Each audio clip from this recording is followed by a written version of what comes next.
यदि आपकी उम्र 65 वर्ष से अधिक है और आपको लगता है कि आपका मन पहले जैसा काम नहीं कर रहा, अगर नाम याद रखने में कठिनाई हो रही है या आप किसी कमरे में खड़े होकर सोचते रह जाते हैं कि आप वहां क्यों आए, तो कृपया ध्यान से सुनिए जो मैं अभी आपसे साझा करने वाला हूँ।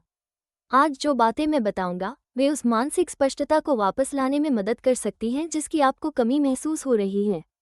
3 सप्ताह पहले श्रीमती रोसा मेरे क्लिनिक में भारी और अनिश्चित कदमों से आईं। वे धीरे धीरे बैठी और थकी हुई आंखों से मेरी ओर देखते हुए बहुत धीमी आवाज में बोली, डॉक्टर, मुझे लगता है मैं गायब होती जा रही हूँ। मैं बातचीत के तुरंत बाद ही उसे भूल जाती हूँ। मेरे पोते पोतियाँ सोचते हैं कि मुझमें कोई गंभीर समस्या है। उसी क्षण मुझे लगा कि उम्र संबंधी संज्ञानात्मक बदलावों से जूझ रही लोगों के साथ 25 वर्षों के अनुभव से जो मैंने सीखा है वह मुझे साझा करना चाहिए। एक न्यूरोलॉजिस्ट के रूप में अपने करियर के दौरान मैंने एक ऐसी बात देखी जिसने दिमाग के बूढ़ा होने को लेकर मेरी समझ बदल दी। अधिकांश लोगों को यह मानने पर मजबूर किया गया है कि मानसिक तेजी का कम होना उम्र का स्वाभाविक हिस्सा है, एक अपरिहार्य वास्तविकता जिसे हमें स्वीकार करना ही पड़ेगा। लेकिन मैं आपको बताने आया हूं कि इस विश्वास ने अनगिनत बुजुर्गों को निराशा और हार मान लेने के ऐसे चक्र में बांध दिया है जो जरूरी नहीं कि उनकी वास्तविकता बने। ये बात आपको चौंका सकती है। मैंने अपनी प्रैक्टिस में ऐसे लोगों के साथ काम किया है जो 80 के आखिर में हैं और जिनकी संज्ञानात्मक क्षमता किसी आधी उम्र वाले व्यक्ति को भी प्रभावित कर दे।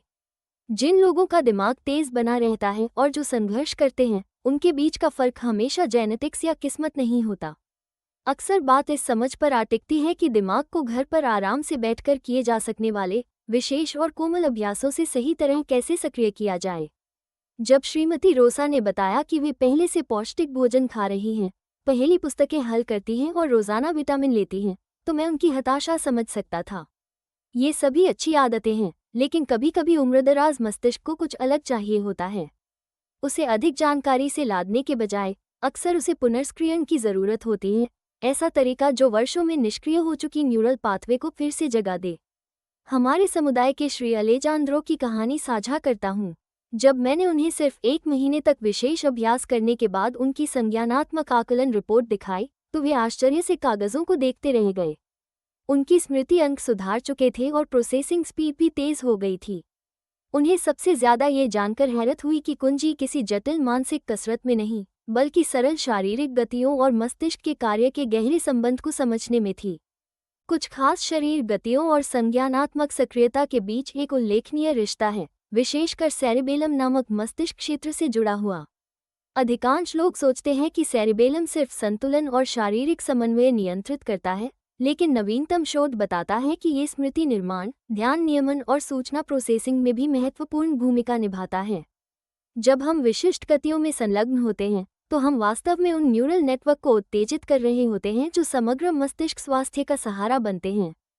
इस खोज ने मुझे एक 5 मिनट ब्रेन एक्टिवेशन सीक्वेंस विकसित करने के लिए प्रेरित किया, हालांकि इसे पूरा करने में लगभग 60 सेकंड ही लगते हैं। मैं पूर्ण पारदर्शिता रखना चाहता हूँ। ये कोई चमत्कारिक इलाज नहीं है और मैं यह वादा नहीं कर सकता कि ये सभी के लिए काम करेंगे। लेकिन मैं ये कह सकता हूँ कि ये न्यूरोप्लास्टिसिटी और मस्तिष्क की अद्भुत क्षमता, जो जीवन भर नई कनेक्शंस बनाती और अनुकूलन करती रहती हैं, पर आधारित ठोस वैज्ञानिक सिद्धांतों से निकले हैं।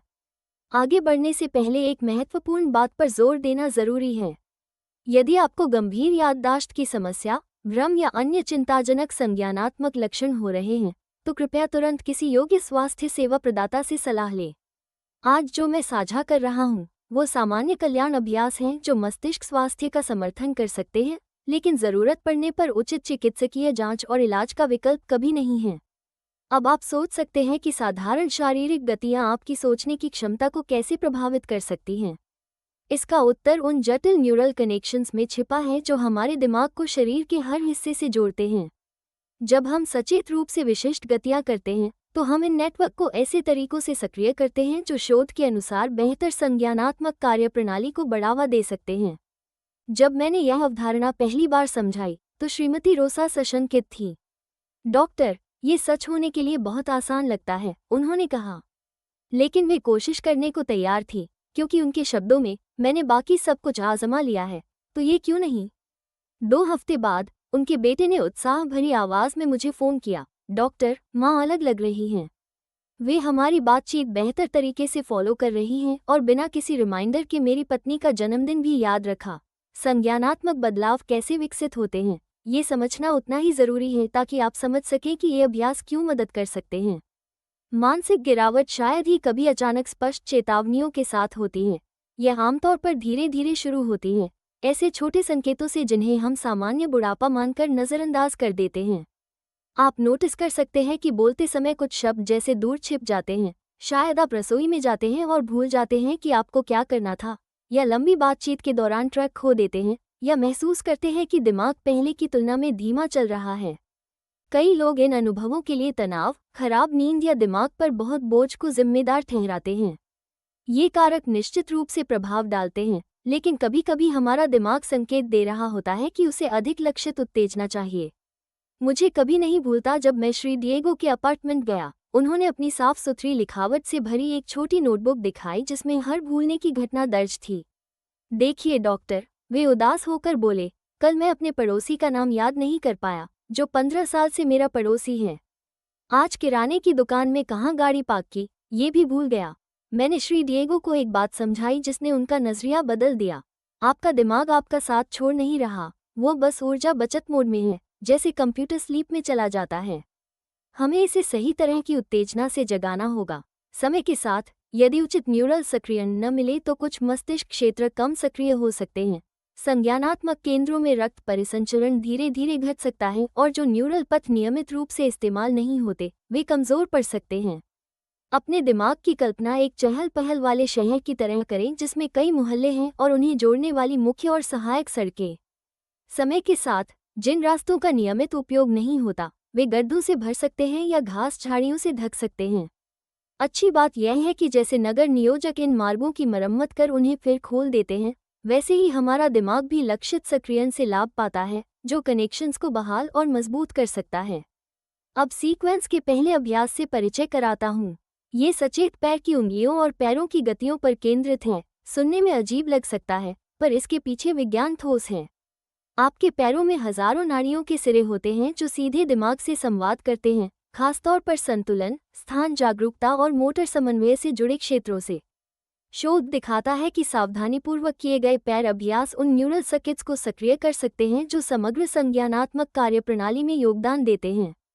जब मैंने पहली बार पैर की उंगलियों के अभ्यास सुझाए तो 70 के दशक में एक सेवानिवृत्त शिक्षक श्री पात्रिसियो जोर से हंस पड़े। डॉक्टर, आप चाहते हैं कि मैं अपनी उंगलियां हिलाकर याददाश्त सुधार लूं? ये तो सबसे मज़ेदार बात है। मैंने समझाया कि भले अजीब लगे, पर अध्ययनों ने दिखाया है कि सचेत पैर गतियां ध्यान, प्रोसेसिंग स्पीड और एग्जीक्यूटिव फंक्शन से जुड़े मस्तिष्क क्षेत्रों को उत्तेजित कर सकती हैं। अभ्यास ऐसे करें। एक आरामदायक कुर्सी पर बैठे, पैर जमीन पर सपाट, पीठ सीधी। पहले, सभी 10 उंगलियों को एक साथ ऊपर उठाएं जैसे छत की ओर इशारा कर रहे हों, लगभग 5 सेकंड रोकें। फिर उंगलियां नीचे लाएं और उन्हें जमीन पर मजबूती से दबाएं, फिर 5 सेकंड रोकें। उसके बाद उंगलियों को ऐसे हिलाएं जैसे अदृश्य पियानो बजा रहे हों, लगभग 10 सेकंड। अंत में उंगलियों को जितना हो सके फैलाकर चौड़ा करें और वापस साथ लाएं। ये पंखे जैसी गति 10 सेकंड करें। पूरा क्रम 30 सेकंड लेता है। इसे दोहराने से 1 मिनट पूरा हो जाता है। 3 हफ्ते रोज अभ्यास के बाद श्री पात्रिसियो बिल्कुल बदले हुए अंदाज में लौटे। डॉक्टर, मानना पड़ेगा आप सही थे। मेरे कदम ज्यादा स्थिर लगते हैं और किसी तरह सोच भी साफ लग रही है। कल मैंने अपना चेकबुक बिना एक भी गलती के संतुलित कर लिया। महीनों से ऐसा नहीं हो पाया था। दूसरा अभ्यास उस चीज को संबोधित करता है जिसका असर लोग अक्सर नहीं समझते, गर्दन का तनाव और मस्तिष्क तक परिसंचरण पर उसका प्रभाव। उम्र के साथ टीवी देखने, पढ़ने या रोजमर्रा के तनाव के कारण गर्दन और कंधों की मांसपेशियों में काफी जकड़न आ सकती है। ये जकड़न मस्तिष्क तक ऑक्सीजन और पोषक पदार्थों की आपूर्ति को बाधित कर सकती है, जिससे मानसिक कार्यक्षमता प्रभावित होती है। श्रीमती लुसिया मेरे पास इस शिकायत के साथ आई कि उनका मानसिक धुंध पूरे दिन नहीं हटता। जांच में मैंने पाया कि उनकी गर्दन की मांसपेशियां अत्यंत कसी हुई थीं और वे मुश्किल से सिर दाएं बाएं घुमा पाती थीं। मैंने उन्हें कुछ कोमल गर्दन गतियां सिखाईं जो तनाव घटाने और परिसंचरण सुधारने के लिए डिजाइन की गई थीं। ये क्रम बैठे बैठे, कंधे ढीले और रीढ़ सीधी रखकर किया जाता है। धीरे धीरे सिर को दाईं ओर जितना आराम से हो सके मोड़े, बिना जोर लगाए, कुछ क्षण रोके, फिर केंद्र में लौटें और वहीं बाएं तरफ दोहराएं। फिर धीरे से सिर पीछे की ओर झुकाएं और छत की ओर देखें, कुछ सेकंड रोकें और न्यूट्रल पर लौट आएं।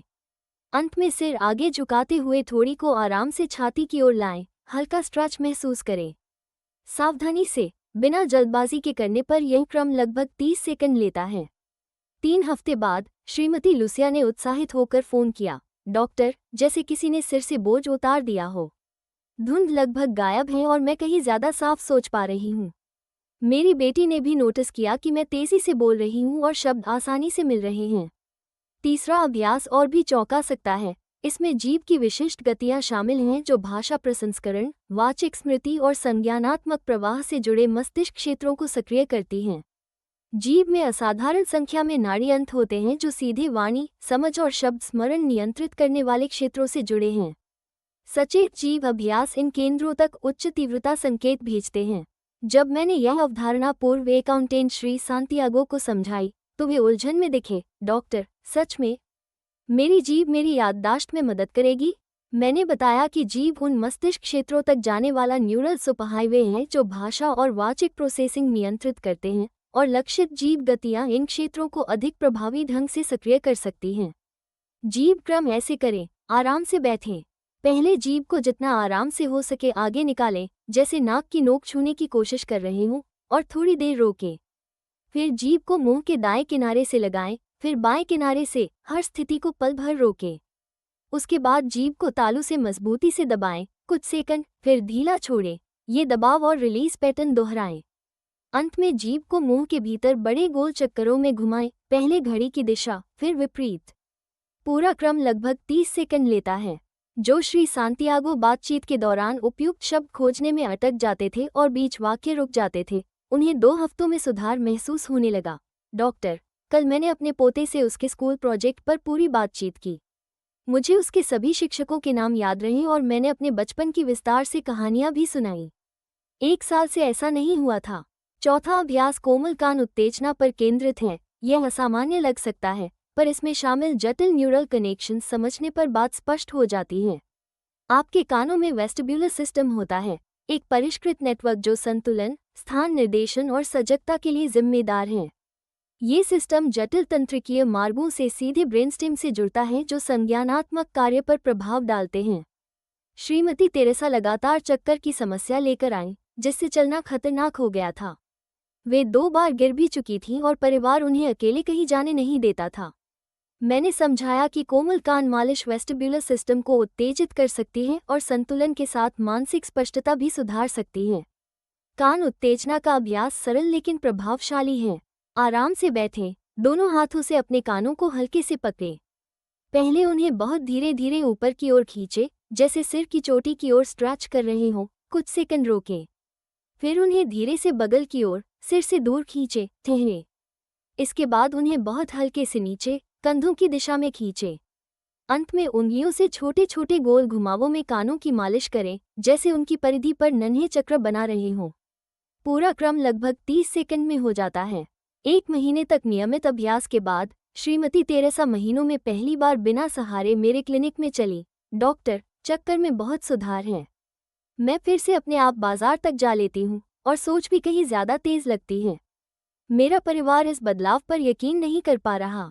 हालांकि हर अभ्यास अपने आप में लाभ देता है, असली ताकत तब आती है जब आप चारों को समन्वित 60 सेकंड के क्रम में जोड़ देते हैं। इसे एक सिम्फनी की तरह समझिए। हर वाद्य यंत्र योगदान देता है, पर जब सब एक साथ तालमेल से बजते हैं तो नतीजा किसी एक से कहीं ज्यादा सुंदर होता है। मुझे हमेशा याद रहेगी 82 वर्षीय श्रीमती वेलेतिना। वे कई चिंताओं के साथ आई थीं। हाल की बातें याद रखने में मुश्किल, बोलना धीमा और हिचकते हुए, और चलते समय अस्थिर महसूस होना। पहले पहल 4 अलग अभ्यास सीखने का ख्याल उन्हें भारी लगा। डॉक्टर, मेरी उम्र में ये बहुत जटिल लगता है, उन्होंने कहा। जब मैंने दिखाया कि कैसे चारों अभ्यासों को सहजता से 1 मिनट के एक ही रूटीन में बुना जा सकता है, तो उनका पूरा व्यवहार बदल गया। मैंने उन्हें सिखाया कि कैसे पैर की उंगलियों की गतियों से शुरू करें और साथ ही कोमल गर्दन घुमाव करें, फिर उंगलियों की गतियों को जारी रखते हुए जीभ की गतियां और कान उत्तेजना जोड़ें। इस दृष्टिकोण की खूबी यह है कि एक साथ कई शारीरिक प्रणालियां सक्रिय करके आप एक ही समय में विभिन्न मस्तिष्क नेटवर्क को उत्तेजित करते हैं। 1 महीने बाद श्रीमती वेलेंतीना आत्मविश्वास से चलती हुई, साफ बोलती और पहले से कहीं उज्ज्वल मुस्कान के साथ लौटी। डॉक्टर, आप यकीन नहीं करेंगे, कल मुझे 60 साल पुरानी अपनी बचपन की दोस्त का पता याद आ गया और मैंने उसे पत्र लिख दिया। तब से हमारा पत्र व्यवहार चल रहा है। मेरा परिवार कहता है कि मैं बिल्कुल बदल गई हूँ। इन अभ्यासों की प्रभावशीलता अधिकतम करने के लिए 3 आवश्यक सिद्धांत साझा करना चाहता हूँ। पहला सिद्धांत है उचित हाइड्रेशन। अपनी रूटीन शुरू करने से लगभग 10 मिनट पहले हमेशा एक पूरा गिलास पानी पिएं। बहुत लोग नहीं जानते कि मानव मस्तिष्क लगभग 75% पानी से बना है। हल्का सा निर्जलीकरण भी संज्ञानात्मक कार्य को प्रभावित कर सकता है। सही हाइड्रेशन पर न्यूरल कनेक्शंस अधिक कुशलता से काम करते हैं और शारीरिक व मानसिक अभ्यासों के लाभ बढ़ जाते हैं। श्री एस्तेबान ने अपने अनुभव से इसे पुष्ट किया। डॉक्टर, जब से मैंने अभ्यासों से पहले पानी पीना शुरू किया है, मेरा दिमाग ज़्यादा सतर्क महसूस होता है, जैसे ठंड में कार चलाने से पहले इंजन गर्म करना। सचमुच, उचित हाइड्रेशन आपके मस्तिष्क को श्रेष्ठ कार्यप्रणाली के लिए तैयार करता है। दूसरा सिद्धांत है पूरे अभ्यास के दौरान सचेत श्वास। नाक से धीरे धीरे और गहराई से सांस लें, मुंह से कोमलता से छोड़ें। ये पैटर्न पैरासिम्पैथेटिक नर्वस सिस्टम को सक्रिय करता है, जो विश्रांति बढ़ाता है और तनाव हार्मोन घटाता है, जो संज्ञानात्मक कार्य में हस्तक्षेप कर सकते हैं। गहरी, लयबद्ध सांसें मस्तिष्क तक ऑक्सीजन की आपूर्ति भी बढ़ाती हैं। वही नेटवर्क, फ्यूल होते हैं जिन्हें आप सक्रिय करना चाह रहे हैं। तीसरा सिद्धांत मुझे श्रीमती कामिंग के जरिए समझ में आया, जो हमेशा अपनी पसंदीदा शास्त्रीय संगीत सुनते हुए अभ्यास करती थी। उन्होंने बताया कि संगीत से पूरा अनुभव सुखद हो जाता है और असर बढ़ता हुआ लगता है। वैज्ञानिक शोध भी इसे समर्थन देता है। संगीत आनंद, प्रेरणा और स्मृति सुदृढ़ीकरण से जुड़े मस्तिष्क क्षेत्रों को सक्रिय करता है। अपनी रूटीन के लिए सुखद वातावरण बनाना उस 1 मिनट को सच्चे कल्याण और न्यूरल सक्रियता के पल में बदल देता है। क्या नहीं करना चाहिए, ये जानना सही तकनीकों जितना ही महत्वपूर्ण है। 3 आम गलतियां हैं जो इन अभ्यासों की प्रभावशीलता को काफ़ी घटा सकती हैं। पहली गलती है गतियों को जल्दी जल्दी निपटा देना, जैसे कोई और काम जल्द समाप्त करना हो। आपका दिमाग शांत, उद्देश्यपूर्ण गति पर कहीं बेहतर प्रतिक्रिया देता है। अगर आप जल्दी करेंगे तो लाभ घट सकते हैं और चक्कर या असुविधा भी हो सकती है।